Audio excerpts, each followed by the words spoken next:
ನಮಸ್ಕಾರ ರೀ ಎಲ್ರಿಗೂ. ನಮ್ಮ ಈ ಉತ್ತರ ಕರ್ನಾಟಕದ ವಿಶೇಷ ಪಲ್ಯಗಳಲ್ಲಿ ಈ ಸೌತೆಕಾಯಿ ಪಲ್ಯನೂ ಕೂಡ ಒಂದಾಗ್ಯದ ನೋಡ್ರಿ. ಇದನ್ನು ಹ್ಯಾಂಗೆ ಮಾಡೋದಂತ ಹೇಳಿ ನೋಡ್ಕೊಂಡು ಬರೋಣ ಬರ್ರಿ. ನಾ ಇಲ್ಲಿ ಇವಾಗ 2 ಜವಾರಿ ಸೌತೆಕಾಯಿನ ತಗೊಂಡು ಅದನ್ನು ಕಟ್ ಮಾಡ್ಕೊಳತ್ತೀನಿ ನೋಡ್ರಿ. ಈ ಸೌತೆಕಾಯಿನ ಆದಷ್ಟು ಚಿಕ್ಕ ಚಿಕ್ಕದಾಗನ ಕಟ್ ಮಾಡ್ಕೋರಿ. ಚಿಕ್ಕ ಚಿಕ್ಕದಾಗಿ ಕಟ್ ಮಾಡ್ಕೊಳ್ಳೋದ್ರಿಂದ ಪಲ್ಯ ಭಾಳ ರುಚಿ ಬರ್ತದ್ರಿ. ತಿನ್ಲಾಕು ಬಾಯಾಗ ಚಲೋ ಅನ್ನಿಸ್ತದ್ರಿ. ಈ ಸೌತೆಕಾಯಿ ಪಲ್ಯನ ನೀವು ಬಿಸಿ ಬಿಸಿ ರೊಟ್ಟಿ ಜೊತೆ ಆಮೇಲೆ ಚಪಾತಿ ಜೊತೆ ಇಲ್ಲಾಂದ್ರೆ ಅನ್ನದ ಜೊತೆನೂ ತಿನ್ಬೋದು ನೋಡ್ರಿ. ಡಯಟ್ ಮಾಡೋರಿಗೆ ಈ ಪಲ್ಯ ಭಾಳ ಅಂದ್ರೆ ಭಾಳ ಚಲೋ ನೋಡ್ರಿ. ಈ ಸೌತೆಕಾಯಿ ತಿನ್ನೋಕೆ ಬೇಸರ ಮಾಡ್ಕೊಳ್ಳೋರು ಈ ರೀತಿ ಒಮ್ಮೆ ಪಲ್ಯ ಮಾಡ್ಕೊಂಡು ತಿಂದ್ರಂದ್ರೆ ನಿಮ್ಗೆ ಬೇಕಾಗಿದ್ದ ಪ್ರೋಟೀನು ಸಿಗ್ತದ್ರಿ. ಆಮೇಲೆ ನಿಮಗೆ ತೂಕ ಇಳಿಸ್ಕೊಳಕ್ಕೂ ಸಹಾಯ ಆಗ್ತದೆ ನೋಡ್ರಿ.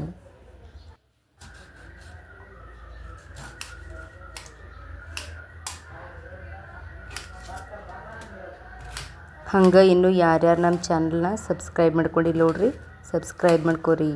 ಹಂಗೆ ಬೆಲ್ ಬಟನ್ನ ಕ್ಲಿಕ್ ಮಾಡಿರಿ. ಈಗ ನೋಡ್ರಿ ಸೌತೆಕಾಯಿನ ಎಲ್ಲ ಕಟ್ ಮಾಡ್ಕೊಂಡಿದ್ದಾಗ್ಯದ್ರಿ. ಈಗ ನಾ ಇಲ್ಲೊಂದು ಈರುಳ್ಳಿನೂ ಸಹ ತೊಗೊಂಡು ಕಟ್ ಮಾಡ್ಕೊಳತ್ತೀನಿ ನೋಡ್ರಿ. ಇದಕ್ಕೆ ಈರುಳ್ಳಿ ಬೇಡ ಅಂದ್ರೆ ಬೆಳ್ಳುಳ್ಳಿನೂ ಸಹ ಹಾಕೊಂಡು ಮಾಡ್ಕೊಬೋದ್ರಿ. ಈರುಳ್ಳಿ ತಿನ್ಲಾರೋರು ಬರೀ ಬೆಳ್ಳುಳ್ಳಿನೂ ಹಾಕ್ಕೊಂಡು ಈ ಪಲ್ಯನ ಮಾಡ್ಕೊಬೋದ್ರಿ.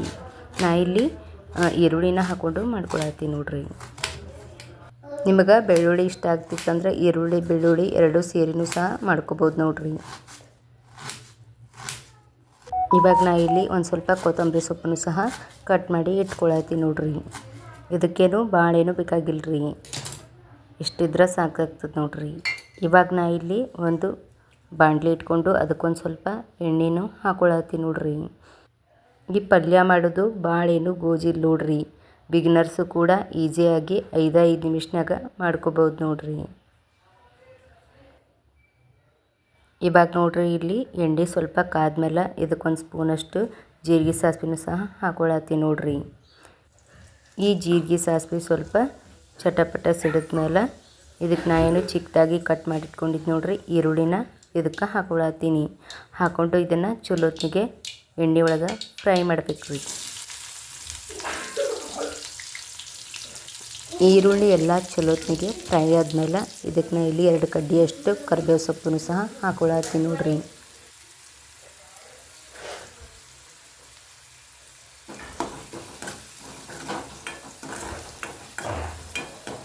ಇದೀಗ ಚಲೋತ್ನಿಗೆ ಫ್ರೈ ಆಗಿದ್ರೆ ಈಗ ನಾವೇನು ಕಟ್ ಮಾಡಿ ಇಟ್ಕೊಂಡಿದ್ವಲ್ರಿ ಸೌತೆಕಾಯಿನ ಅದನ್ನು ಇದಕ್ಕೆ ಹಾಕ್ಕೊಳ್ಳೋಣ್ರಿ.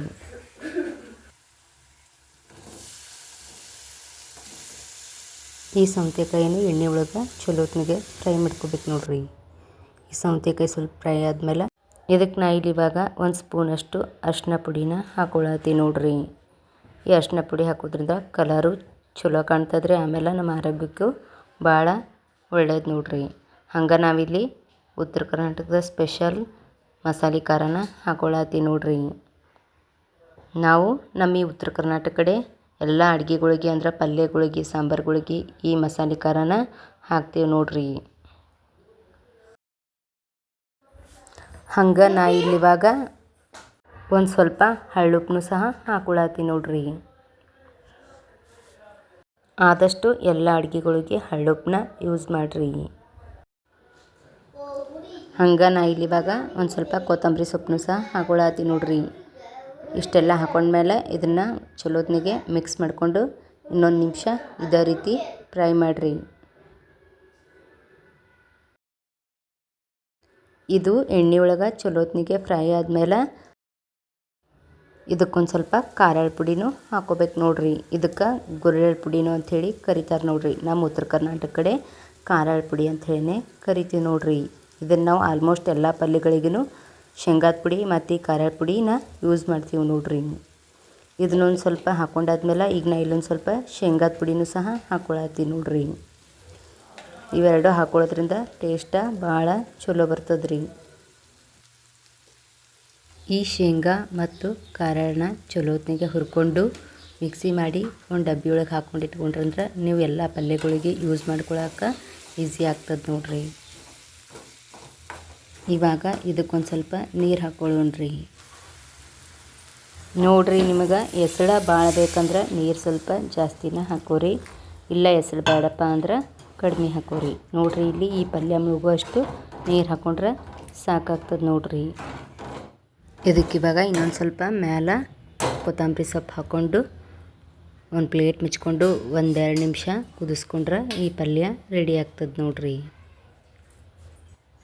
ನಾನು ಮಾಡಿರೋ ಈ ರೆಸಿಪಿ ನಿಮಗೆ ಸ್ವಲ್ಪನಾದರೂ ಇಷ್ಟ ಆಗಿತ್ತಂದ್ರೆ ಒಂದು ಲೈಕ್ ಮಾಡಿರಿ. ಈಗ ನೋಡ್ರಿ, ಪ್ಲೇಟ್ ಮುಚ್ಚಿ 1-2 ನಿಮಿಷ ಕುದಿಸ್ಕೊಂಡಾದ್ಮೇಲೆ ಯಾವ ರೀತಿ ಆಗ್ಯದ ಅಂಥೇಳಿ ನೋಡ್ರಿ.